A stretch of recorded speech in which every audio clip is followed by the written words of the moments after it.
1875년 11월의 어느 늦은 저녁이었습니다. 영국의 총리 벤자민 디즈레일리가 아주 다급한 발걸음으로 누군가의 저택을 찾아갑니다. 국가의 중대사를 앞두고 그가 향한 곳은 놀랍게도 영국 의회도 아니었고 국립중앙은행도 아니었죠. 오직 한 가문의 개인 저택이었습니다. 총리가 그곳을 찾은 이유는 단 하나였습니다.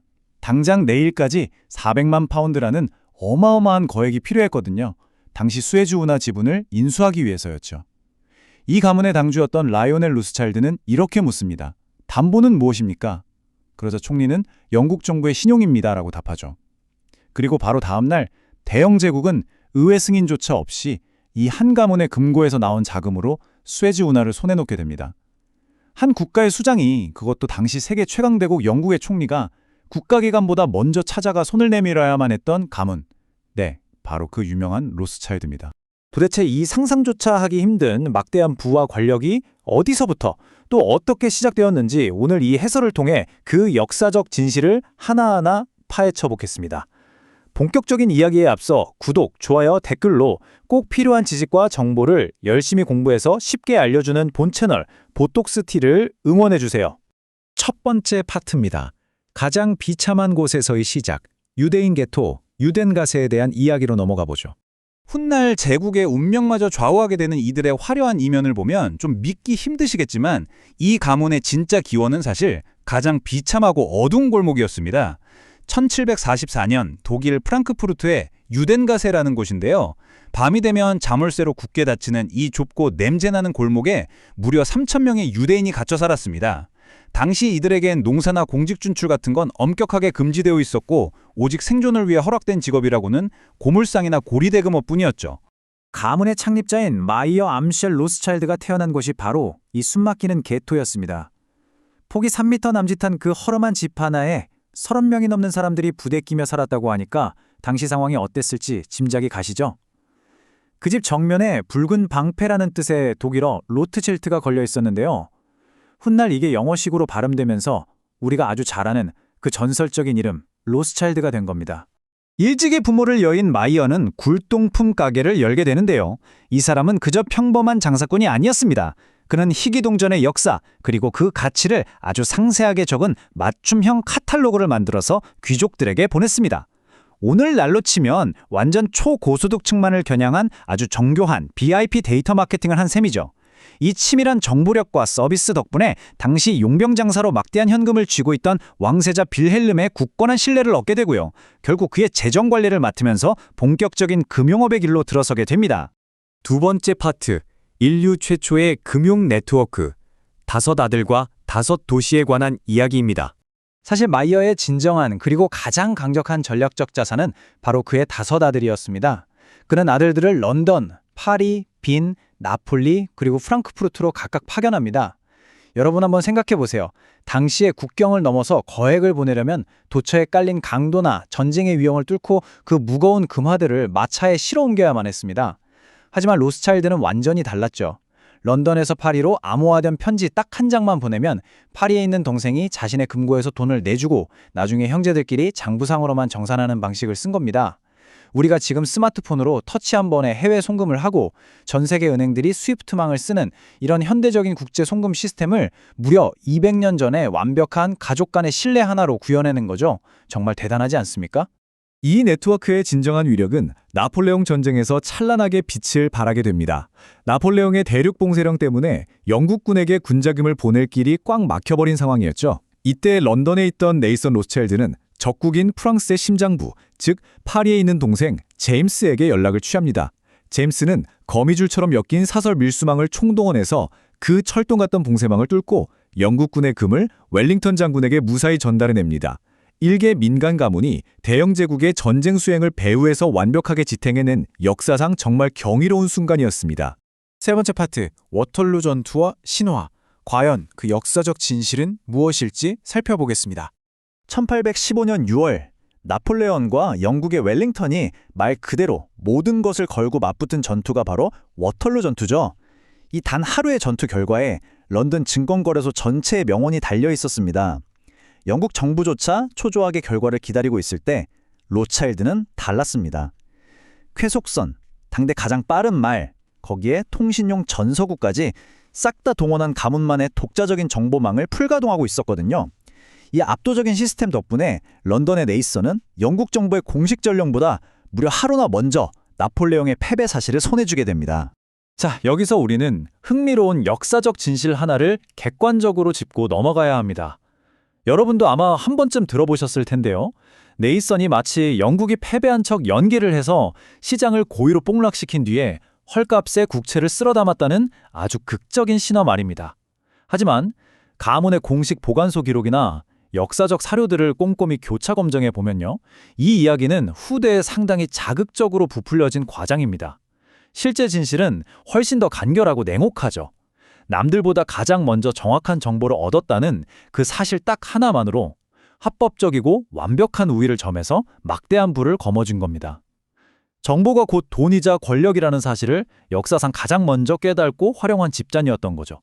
네 번째 파트, 제국의 운명을 바꾼 금고, 국가재건과 산업혁명으로 이어지는 시기입니다. 전쟁이 끝난 후 로스차일드가 모은 그 막대한 자본은 파괴를 위한 도구가 아니라 근대 국가들의 뼈대를 세우는 데 투입되기 시작합니다. 당시 파산 직전에 몰려있던 프랑스나 오스트리아 같은 유럽 주요 국가들의 대규모 국채를 인수해서 국가 재정 자체를 구원해냈죠. 자금 지원은 여기서 멈추지 않았습니다.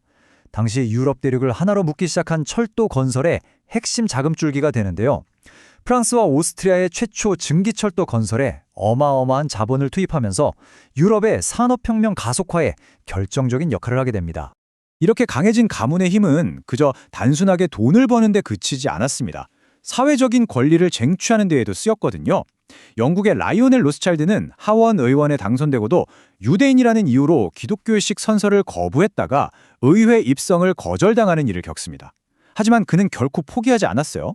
무려 11년이라는 긴 시간 동안 4번이나 재출마를 하면서 끈질기게 투쟁했고 결국 영국 의회가 법 자체를 개정하게 만들어 버립니다. 그렇게 자신의 신앙을 굽히지 않고 의회에 입성한 최초의 유대인 하원 의원이 되죠. 이들의 그 보이지 않는 선은 심지어 중동의 지정학적 지형까지 완전히 바꿔놓게 됩니다. 1917년 당시 영국의 외무장관이었던 아서 벨푸어가 라이오넬 월터 로스차일드에게 보낸 이른바 벨푸어 선언인데요. 일개 가문에게 보내진 이 단 한 장의 편지가 훗날 이스라엘 건국의 결정적인 법적 근거가 되었습니다. 이건 이 가문의 영향력이 단순한 금융의 차원을 아득히 뛰어넘어 글로벌 정세 한복판에 깊숙이 자리하고 있었음을 명백히 보여주는 증거죠. 개토의 그 좁고 냄새나는 골목에서 시작해서 제국의 군주들의 금고를 지배하고 나아가 새로운 국가의 탄생에까지 관여하게 된 가문. 그렇다면 이토록 견고해 보이는 이들에게는 다가오는 20세기의 격변 속에서도 그저 빛나는 영광만이 기다리고 있었을까요? 다섯 번째 파트, 음모론의 형성 및 비극, 반유대주의의 타겟이 되다입니다. 애석하게도 역사의 흐름은 그리 평탄하지 않았습니다. 그들이 쌓아올린 천문학적인 부와 전례 없는 정보망은 오히려 그들을 가장 위험한 표적으로 만들어버렸죠. 19세기부터 유럽 사회 저변에서 슬금슬금 꿈틀대던 반유대주의는 로스차일드를 아주 완벽한 희생양으로 삼았습니다. 그들이 고의로 전쟁을 조장해서 돈을 벌고 아주 은밀하게 전 세계를 지배하고 있다는 악의적인 팸플렛들이 사방에 뿌려지기 시작했죠. 로스차일드라는 이름 자체가 맹목적인 증오가 만들어낸 거대한 음모론의 상징 그 자체가 되어버린 겁니다. 이 터무니없는 증오는 1938년 나치 치하에서 아주 끔찍한 비극으로 폭발하고 맙니다. 나치가 오스트리아를 합병하면서 당시 빈 지부를 이끌고 있던 루이 로스차일드 남작을 전격적으로 체포한 겁니다. 그리고 나치는 그의 목숨값으로 2,100만 달러라는 당시 역사상 유례를 찾아볼 수 없는 천문학적인 금액을 요구했습니다. 가문은 1년이 넘는 피말리는 협상 끝에 그를 구출해내는 데는 성공했지만요.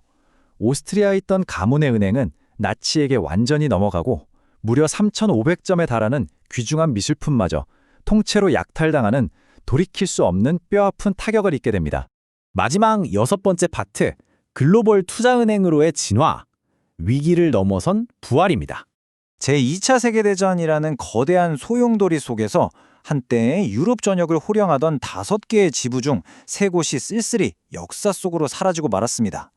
살아남은 파리 지부 역시 순탄치 않았죠. 1981년 당시 프랑스 사회당 정부의 급진적인 국유화 정책으로 은행을 통째로 국가에 빼앗기는 시련을 겪게 됩니다. 하지만 다비드 로스차일드는 거기서 좌절하지 않았습니다.